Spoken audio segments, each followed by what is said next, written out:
Good morning dear students. स्वागत है आप सभी का आपके अपने learning platform infinitive learning point पर। आज की क्लास में हम डीएलएड फर्स्ट सेमेस्टर के कंप्यूटर के पवन सीरीज़ के थ्रू अति लघुत्तरीय प्रश्नों को स्टार्ट करने वाले हैं। तो चलिए ज़्यादा समय न गवाते हुए क्लास को स्टार्ट करते हैं और हम शुरुआत करेंगे अति लघुत्तरीय प्रश्नों के माध्यम से। पहला प्रश्न है कि कंप्यूटर के जनक किसे कहते हैं। तो कंप्यूटर के जनक आप सभी जानते हैं कि चार्ल्स बाबेज को कहा जाता है। अगला प्रश्न है कि प्रथम गणना करने वाला यंत्र कौन सा था। तो सबसे पहला जो गणना वाला यंत्र बनाया गया था वो एबेकस बनाया गया था और ये चीन के लोगों के द्वारा इसका निर्माण किया गया था। एबेकस आप लोगों ने देखा होगा कि इस तरह का एक लकड़ी का फ्रेम होता है जिसमें तार लगी रहती है और छोटी छोटी मणिकाएँ लगी रहती हैं। इसके माध्यम से गुणा, भाग, डेसिमल प्लेसेस, जोड़, घटाव जैसे संक्रियाएं जो है वो की जा सकती है। अगला प्रश्न है कि कंप्यूटर का शाब्दिक अर्थ क्या है। देखिए, कंप्यूटर शब्द जो है उसकी जो उत्पत्ति है वो कंप्यूट शब्द से हुई है। किससे हुई है? कंप्यूट शब्द से हुई है, जिसका मतलब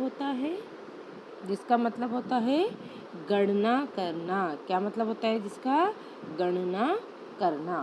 ठीक है, चलिए अगला प्रश्न है पास्कलाइन का आविष्कार किसने और कब किया था। तो पास्कलाइन जो है वो भी एक गणितीय गणना का संबंधित जो है वो एक यंत्र था और इसका जो निर्माण है वो ब्लेज है, ये है ना, ब्लेज पास्कल ने सन 1942 में पास्कलाइन का निर्माण जो है वो किया गया था। किसके द्वारा? ये 1942 गलत है। ये क्या आप में से कोई बताएगा कि इसकी सही जो ईयर है वो क्या है? बताइए, आप में से कोई जवाब देगा? देखिए, और ज़्यादा से ज़्यादा जो है वो आप क्लासेस को शेयर कीजिए अपने दूसरे फर्स्ट सेमेस्टर के स्टूडेंट के साथ। देखिए, जितनी ज़्यादा स्ट्रेंथ रहेगी क्लास में आपको भी पढ़ने में उतना ही ज़्यादा मज़ा आएगा। ठीक है ना? और जल्दी से फिर आपकी लाइव क्लासेस भी स्टार्ट हो जाएंगी। अभी तो मैं रिकॉर्डेड क्लास डाल रही हूँ। हाँ, जल्दी से बताइए क्या रहेगा इसका।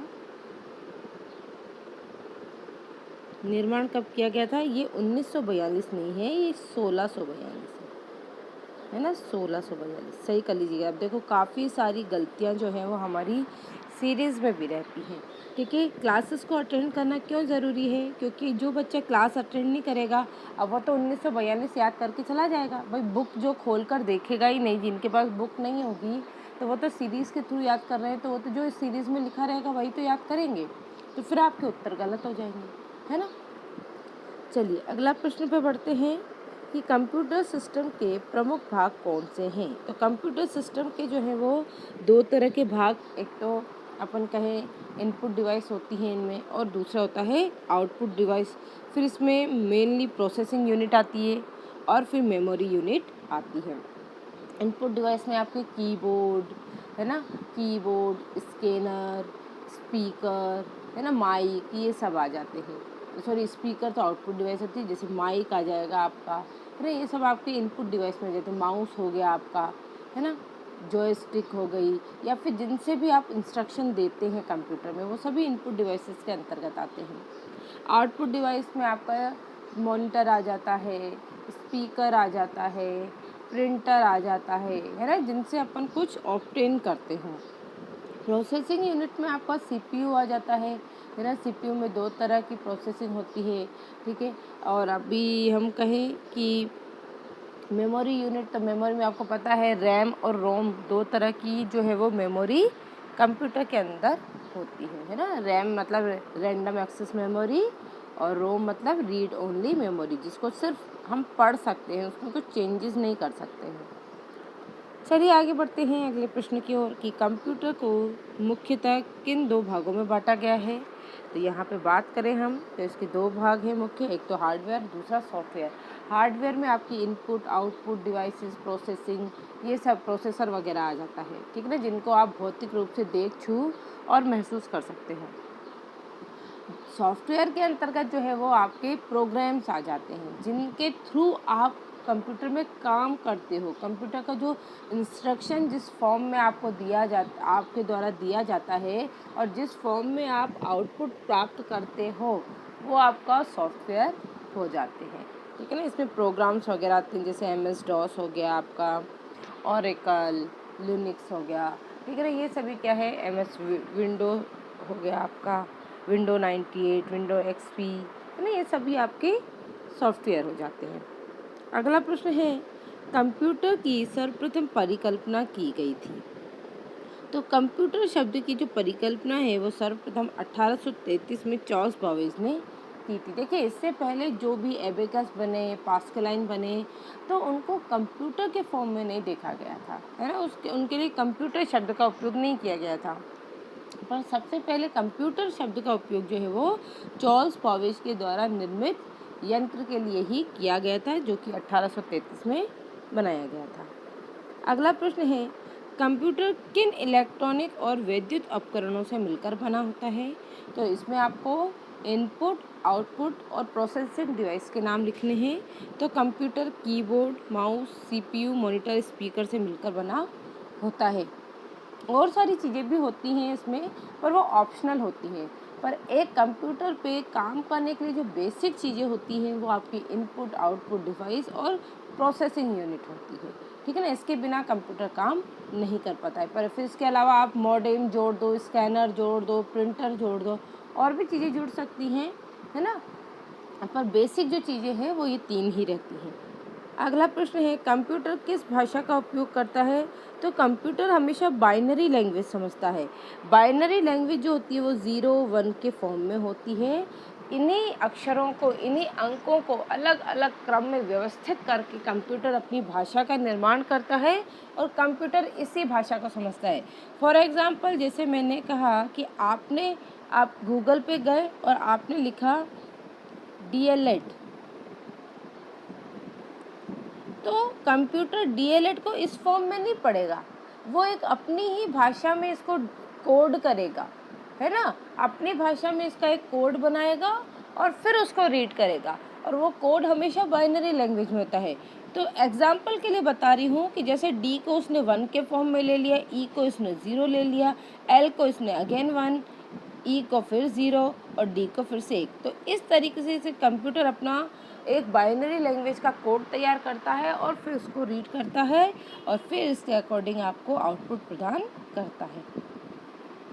अगला प्रश्न है, प्रथम पीढ़ी के कंप्यूटरों के नाम बताइए, है ना। तो अच्छा, मुझे सबसे पहले आप ये बताओगे कि कंप्यूटर की कुल कितनी पीढ़ियाँ हैं। चलिए जल्दी से जवाब दीजिए, जल्दी से जवाब दीजिए।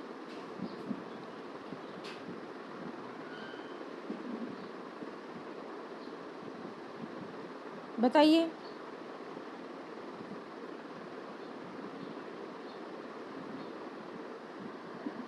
हाँ, कंप्यूटर की कितनी पीढ़ियाँ थी बताइए, सब जवाब दीजिए और नाम भी बताइए। अगर किसी को उनकी डेट पता है तो वो भी बताइए, विद डेट पता है तो वो भी बताइए। देखिए कितनी तैयारी है आप लोगों की। आप लोग जो क्लास में रेगुलर नहीं हैं तो यानी आपकी तैयारियां बहुत अच्छी हैं, तभी तो क्लास में रेगुलर नहीं आ पा रहे हो। भाई याद है सब कुछ, क्यों फालतू जाके टाइम वेस्ट करें। देखिए, अब आपको मैं थोड़ा सा बता देती हूँ कि पहली पीढ़ी, ठीक है ना, कुल अगर अपन बात करें तो 5 पीढ़ियाँ हैं, है ना। कंप्यूटर की कुल कितनी पीढ़ियाँ हैं, कुल हैं आपकी 5 पीढ़ियाँ। ठीक है। अब इसमें अगर हम बात करें कि जो प्रथम पीढ़ी होती है, जो कंप्यूटर की प्रथम पीढ़ी है, ठीक है ना, वो क्या है, वो कब से स्टार्ट हुई थी। वो स्टार्ट हुई थी, एक मिनट थोड़ा सा मैं आपको यहाँ पर स्पष्ट रूप से समझा दूँ। देखिए, प्रथम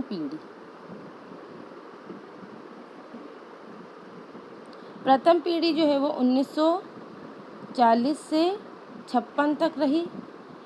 इस पीढ़ी में जो कंप्यूटर होता था उसमें वैक्यूम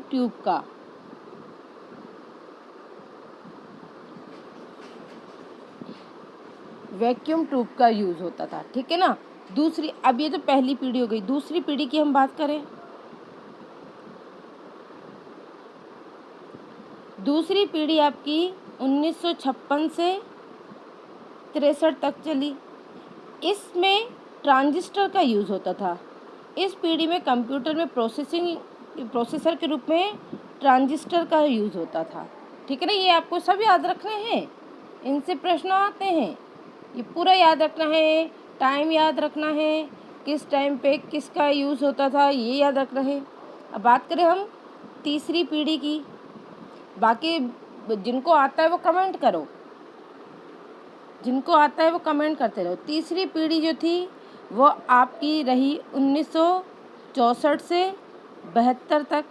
ठीक है ना, और इस पीढ़ी में इंटीग्रेटेड सर्किट का यूज़ होता था। इंटीग्रेटेड सर्किट का यूज़ होता था। फोर्थ पीढ़ी की बात करें हम तो वो 1972 से लेकर 89 तक चली और इसमें माइक्रो प्रोसेसर यूज़ होने लगे।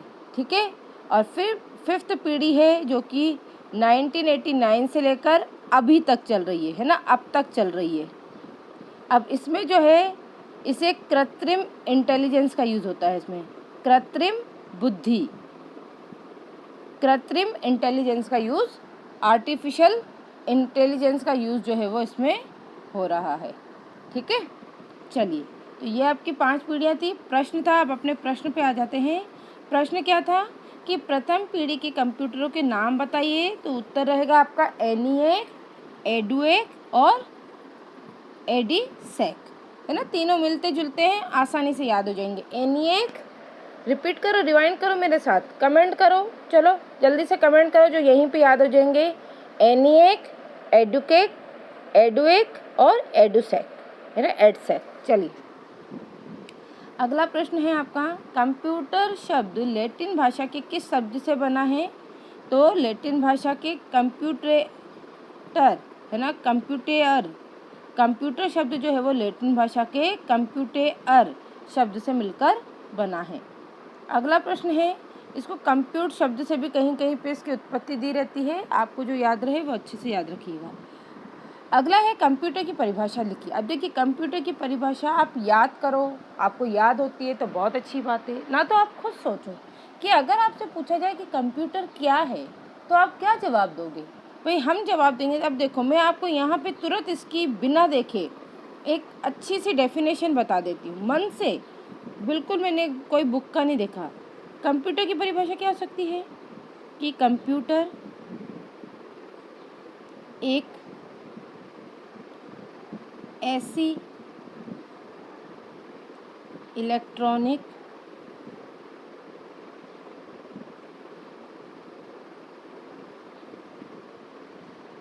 डिवाइस है। आप ऐसे भी लिख सकते हो कि कंप्यूटर एक ऐसा इलेक्ट्रॉनिक यंत्र है ना, विद्युत से चलने वाला यंत्र है या इलेक्ट्रॉनिक डिवाइस है, एक ऐसा इलेक्ट्रॉनिक डिवाइस है जिसके द्वारा विभिन्न प्रकार की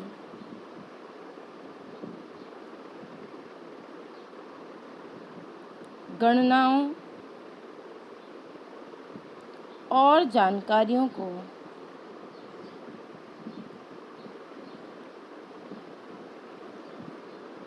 प्राप्त किया जा सकता है। ठीक है ना, इस तरह के, बस इतनी सी परिभाषा है। अब इसको आप फिर लेकर बैठ के रटना शुरू कर रहे हो तो उसमें कोई बुद्धिमत्ता नहीं है ना। चलिए, एक बार इसकी परिभाषा भी देख लेते हैं बुक की लैंग्वेज में कि कंप्यूटर एक इलेक्ट्रॉनिक यंत्र है जो मनुष्य द्वारा दिए गए डेटा को ग्रहण करता है, उसे प्रोसेस करता है और उनको एकत्र करता है, तत्पश्चात आवश्यकता पड़ने पर परिणाम प्रस्तुत करता है। चलिए आगे बढ़ते हैं अगले प्रश्न की ओर। कंप्यूटर में हार्डवेयर क्या है। तो कंप्यूटर के जो पार्ट्स है, कंप्यूटर को संचालित करने के जो भाग है उसमें 2 भाग आपके हार्डवेयर और सॉफ्टवेयर के फॉर्म में होते हैं। हार्डवेयर जो होते हैं वो भौतिक भाग होते हैं कंप्यूटर के, जिन्हें हम मूर्त रूप से देख छू सकते हैं। इसमें आपके सभी इनपुट डिवाइसेस, प्रोसेसर और आउटपुट डिवाइसेस सम्मिलित होती हैं, जैसे कि मॉनिटर, कीबोर्ड, है ना, सीपीयू, ये सभी आपके कंप्यूटर हार्डवेयर में आते हैं। चलिए अगले प्रश्न की ओर बढ़ते हैं। अगला प्रश्न है आपका, इनपुट डिवाइस किसे कहते हैं? तो इनपुट डिवाइस क्या होंगी? कंप्यूटर का वह भाग जिसके द्वारा हम कंप्यूटर को आंकड़े उपलब्ध करवाते हैं, है ना, डेटा उसके अंदर उसको निर्देश दिए जाते हैं, ठीक है ना, वही आपके क्या कहलाते हैं? इनपुट डिवाइस कहलाते हैं। इनके एग्जाम्पल क्या हो जाएंगे आपके? कीबोर्ड, माउस, स्कैनर, है ना, माइक, ये सभी आपके क्या होते हैं? ये सभी इनपुट डिवाइस होते हैं। अगला प्रश्न है, कुछ प्रमुख इनपुट डिवाइसेस के नाम तो मैंने अभी अभी आपको बता ही दिए कि कौन कौन सी इनपुट डिवाइस होती हैं। अगला प्रश्न है, आउटपुट डिवाइस किसे कहते हैं? तो कंप्यूटर को दिए गए निर्देशों से जो हमें परिणाम प्राप्त होते हैं वो जिन डिवाइसेस से हमें प्राप्त होंगे उसी को आउटपुट डिवाइस कहते हैं, जैसे कि मॉनिटर, स्पीकर, प्रिंटर, ये सभी आपके आउटपुट डिवाइस के अंतर्गत आते हैं, है। अब ये एक ही प्रश्न है जिसे 2 बार बता दिया गया है। तो आउटपुट किसे कहते हैं? भाई आउटपुट डिवाइस अलग है और आउटपुट अलग है। तो आउटपुट क्या है कि किसी संचालक के द्वारा, किसी उपभोक्ता के द्वारा कंप्यूटर को दिए गए निर्देशों से जो परिणाम प्राप्त होते हैं वो परिणाम या तो भाषा के रूप में होंगे, है ना, या फिर मुद्रित सामग्री के रूप में होंगे, जैसे प्रिंट आउट अपन निकलवा लेते हैं, इसी को हम क्या कहते हैं? आउटपुट कहते हैं, ठीक है ना। और जिस डिवाइस के माध्यम से हमें आउटपुट प्राप्त होता है उसे आउटपुट डिवाइस कहते हैं। अगला प्रश्न है, कीबोर्ड क्या है? तो कीबोर्ड जो है ये एक प्रकार की इनपुट डिवाइस है जिसमें अनेक प्रकार की अल्फ़ाबेटिकल, न्यूमेरिकल और फंक्शनल कीज़ जो हैं वो लगी रहती हैं। इसके द्वारा हम कंप्यूटर पे किसी भी निर्देश को टाइप कर सकते हैं।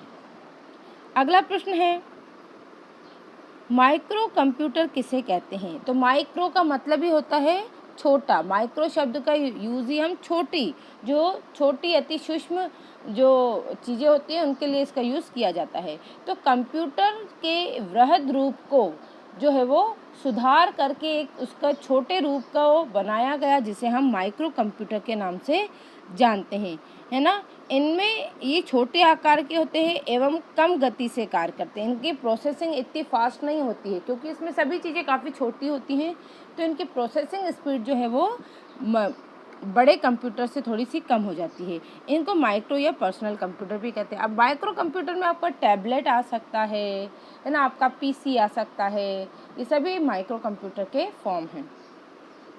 फिर आ जाता है आपका मिनी कंप्यूटर। मिनी शब्द भी छोटी चीज़ों के रूप में यूज़ किया जाता है, पर ये चीज़ें माइक्रो से थोड़ी सी साइज़ में बड़ी होती हैं। तो मिनी कंप्यूटर क्या है? यह माइक्रो कंप्यूटर से थोड़ा सा बड़ा होता है और तुलना में अधिक तेज़ी से काम करता है।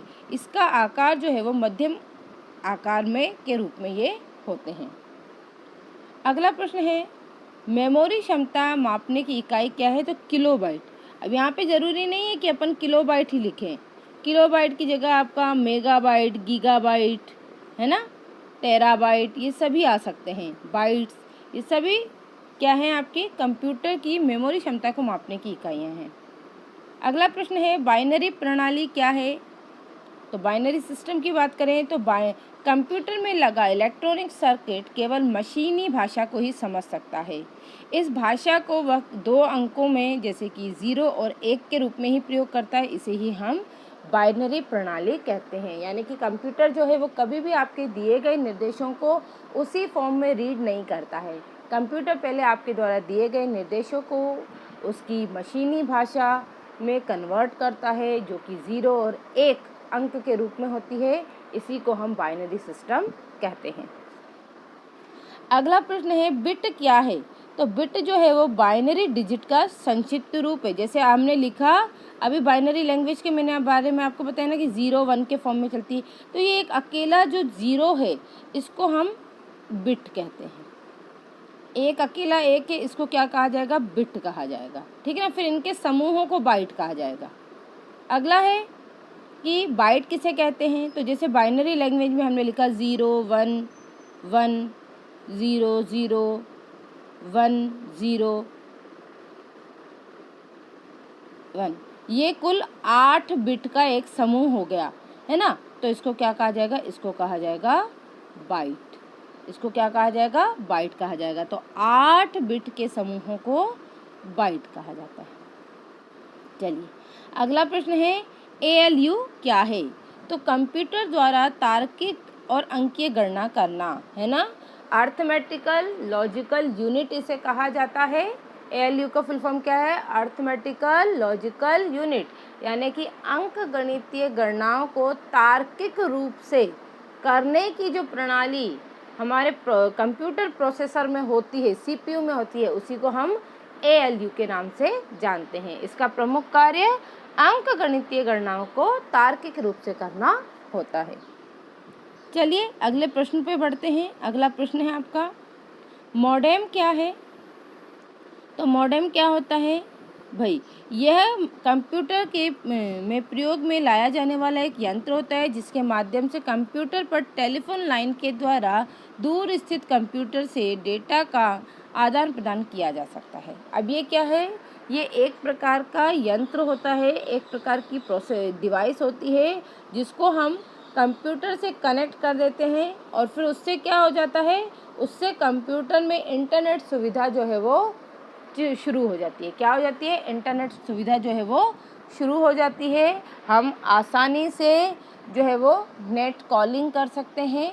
तो मॉडेम जो है वो एक प्रकार का डिवाइस होती है जिसको कंप्यूटर से कनेक्ट करने पर कंप्यूटर में इंटरनेट सेवा जो है वो शुरू हो जाती है और फिर हम टेलीफोन के द्वारा जो है वो टेलीफोन भी लगा सकते हैं, किसी को कॉल भी कर सकते हैं। अगला प्रश्न है CPU क्या है। तो CPU को कंप्यूटर का मस्तिष्क कहा जाता है क्योंकि दिए गए निर्देशों को पढ़ने, समझने और उनके अकॉर्डिंग प्रोसेसिंग करने का जो काम है वो कौन करता है, वो CPU ही करता है। तो CPU जो है वो एक प्रोसेसिंग डिवाइस है और इसको कंप्यूटर का मस्तिष्क भी कहा जाता है। नेक्स्ट क्वेश्चन आ जाता है आपका, कंट्रोल यूनिट का क्या अर्थ है। तो कंट्रोल यूनिट जो है, नाम से पता पड़ रहा है भाई, जो कंट्रोल करती हो, है ना, जो कंप्यूटर के कार्यों को कंट्रोल करती हो, वही आपकी कंट्रोल यूनिट कहलाती है। तो वह भाग जिसके द्वारा किसी भी कार्य को नियंत्रित किया जाए, जैसे इनपुट किए गए डाटा की प्रोसेसिंग होने में पर उसका नियंत्रण करना। ठीक है ना, आप कंप्यूटर को किसी भी तरह की कोई इंस्ट्रक्शन दे रहे हो और उसको, है ना, और उसको क्या है, अगर आपको कंट्रोल करना है ना, देखिए कोई भी काम होगा वो एक निश्चित जो है वो कंट्रोलिंग में ही चलता है।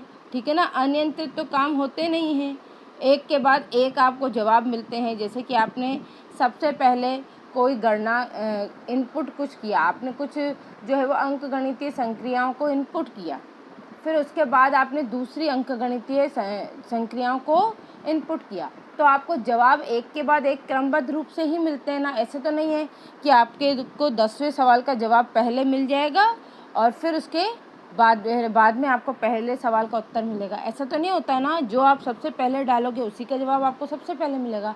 तो जब इस तरह के जो नियंत्रित क्रियाएं होती हैं, है ना, पूरा एक कंट्रोल नियंत्रित रूप से ये क्रियाएं होती हैं और जो इनको कंट्रोल करता है उसी को कंट्रोल यूनिट कहा जाता है। अगला प्रश्न है, 1 गीगाबाइट किसके बराबर होता है। तो 1 गीगाबाइट में 1024 मेगाबाइट होते हैं, है ना। मेगाबाइट को अपन MB कहते हैं, गीगाबाइट को GB कहा जाता है, किलोबाइट को KB कहा जाता है ना। पहले बिट आएगा, फिर बाइट आ जाएगा, फिर किलोबाइट आ जाएगा, है ना, KB आ जाएगा, फिर मेगाबाइट आ जाता है, फिर गीगाबाइट आ जाता है, फिर टेराबाइट आ जाता है। इस तरीके से इनकी यूनिट्स जो हैं वो बढ़ती जाती हैं। अब अगला प्रश्न है कि 1024 गीगाबाइट किसके बराबर होता है। तो ये 1 टेराबाइट के बराबर होता है। ठीक है ना, यानी कि प्रश्न ऐसे भी पूछा जा सकता है कि 1 टेराबाइट में कितने गीगाबाइट होते हैं। तो 1024। अगला प्रश्न है, कंप्यूटर नेटवर्क क्या है। तो कंप्यूटर नेटवर्क आपस में जुड़े हुए कंप्यूटरों का एक जाल होता है जो भौगोलिक रूप से अलग अलग रखे हुए रहते हैं।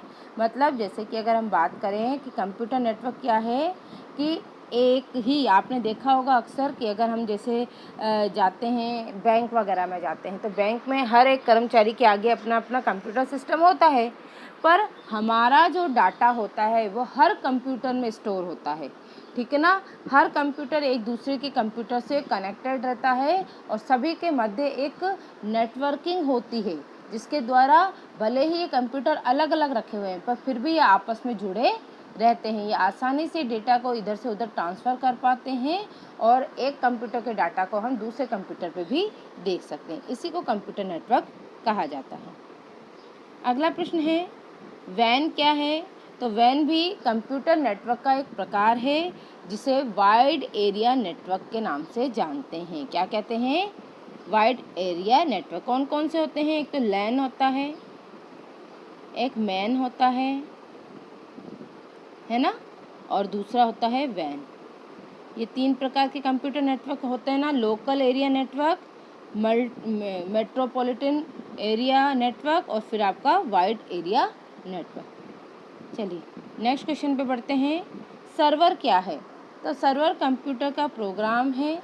सर्वर नेटवर्क में स्थित किसी अन्य कंप्यूटर का या प्रोग्राम को सेवा प्रदान करता है। तो सर्वर आपको पता है, आप अक्सर फॉर्म वगैरह फिल करने जाते हैं तो कभी कभी कंप्यूटर में वो काम नहीं हो पा रहा है तो हम कहते हैं ना कि सर्वर डाउन हो गया है। तो सर्वर क्या है? इंटरनेट का एक प्रोसेसर है ना। इंटरनेट सुविधा का एक प्रोसेसर होता है जिसके द्वारा इंटरनेट जो है वो सही प्रकार से काम करता है। कभी कभी अत्यधिक लोड के कारण जो है वो इसमें ये डाउन हो जाता है और फिर उससे क्या होता है कि हमारा इंटरनेट सुविधा जो है वो ठप पड़ जाती है। अगला प्रश्न है ब्राउज़र किसे कहते हैं? तो ब्राउज़र जो है वो एक प्रकार का प्रोग्राम है। ये मुख्य रूप से इंटरनेट सेवाओं के लिए यूज़ किया जाता है जो उपभोक्ता एवं वेब सर्वर के बीच में संबंध स्थापित करता है। यानी कि सर्वर और उपभोक्ता, मतलब जैसे कि ये उपभोक्ता आप हो गए, आप सीटेट का फॉर्म भरने गए किसके थ्रू? इंटरनेट के थ्रू, है ना, किसी पोर्टल पे जाकर।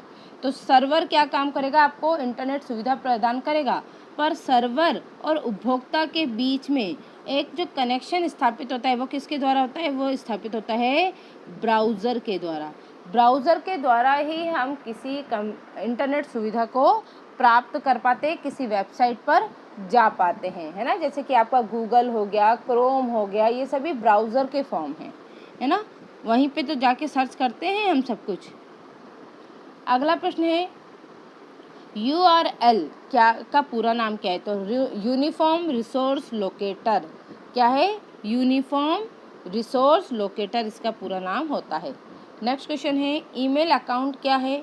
तो ईमेल अकाउंट में संदेश प्राप्त करने वाले व्यक्ति की पहचान, उसकी वेबसाइट का नाम और किस पर वह अकाउंट खोला गया है इसकी जानकारी होती है। जैसे कि अगर मैं बात करूं कि मैंने अपनी आईडी बनाई जीमेल पे, तो मेरा ईमेल अकाउंट में नाम मैंने कुछ भी लिख दिया, मधु, है ना, -CH002@gmail.com, है ना। तो इसमें क्या है? एक तो मेरा नाम आ गया, जो भी मैं अपना पहचान रखना चाहती हूँ वो आ गया, वेबसाइट यानी कि जीमेल पर मेरा अकाउंट बना हुआ है।